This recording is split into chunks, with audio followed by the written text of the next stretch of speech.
मोदी सरकार ने पूरे देश में ज़बरदस्ती E20 लागू कर दिया है। माइलेज बहुत ज़बरदस्त ड्रॉप हो गया, almost 25 to 30% there has been a drop in mileage. E20 petrol को लेकर देश में सियासी घमासान लगातार बढ़ता जा रहा है। एक तरफ राहुल गांधी E20 को लेकर सरकार पर सवाल उठा रही हैं, तो वहीं अब दिल्ली के पूर्व मुख्यमंत्री और आम आदमी पार्टी के नेता अरविंद केजरीवाल ने E20 को लेकर सरकार को घेरने का एक अलग ही तरीका सुझा दिया है। दरअसल अरविंद केजरीवाल ने सोशल मीडिया प्लेटफॉर्म एक्स पर पोस्ट करते हुए दावा किया कि E20 को वापस लेने के लिए सरकार पर दबाव बनाने का एक आसान रास्ता है, बीजेपी को चुनाव में हराना। मोदी सरकार ने पूरे देश में ज़बरदस्ती E20 लागू कर दिया है। पूरे देश की जनता इससे बहुत दुखी है। लोगों के टू व्हीलर्स में, मोटरसाइकिल में, स्कूटर में, कार में, SUV में, फोर व्हीलर्स में माइलेज बहुत ज़बरदस्त ड्रॉप हो गया, almost 25 to 30% there has been a drop in mileage. और लोगों की गाड़ियां ख़राब हो रही हैं, इंजन ख़राब हो रहे हैं, इंजन सीज हो रहे हैं, फ्यूल सिस्टम ख़राब हो रहा है, जंग लग रहा है। इतना शोर होने के बावजूद भी मोदी सरकार जो है वो अड़ी हुई है, उसको वापस नहीं ले रही है। गोवा के लोग डिस्प्रपोर्शनेटली ज़्यादा इस डिसीजन से अफेक्टेड हैं।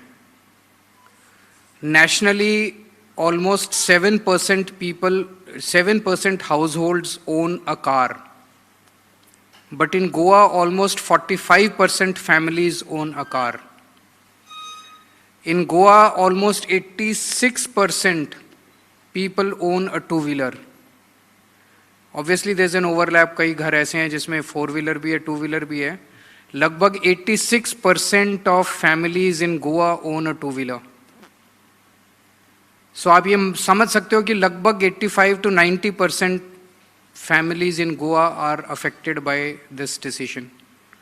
उनकी माइलेज कम हो रही है, उनके आज नहीं तो कल, कल नहीं तो परसों जिनके इंजन खराब नहीं हुए, इंजन खराब होंगे ही होंगे।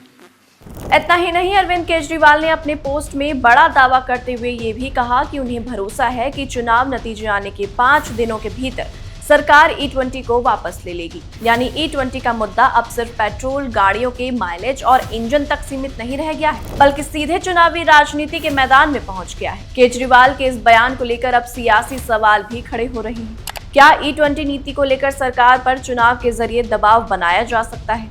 क्या गोवा चुनाव का नतीजा E20 जैसे राष्ट्रीय स्तर के नीति संबंधी फैसलों को प्रभावित कर सकता है?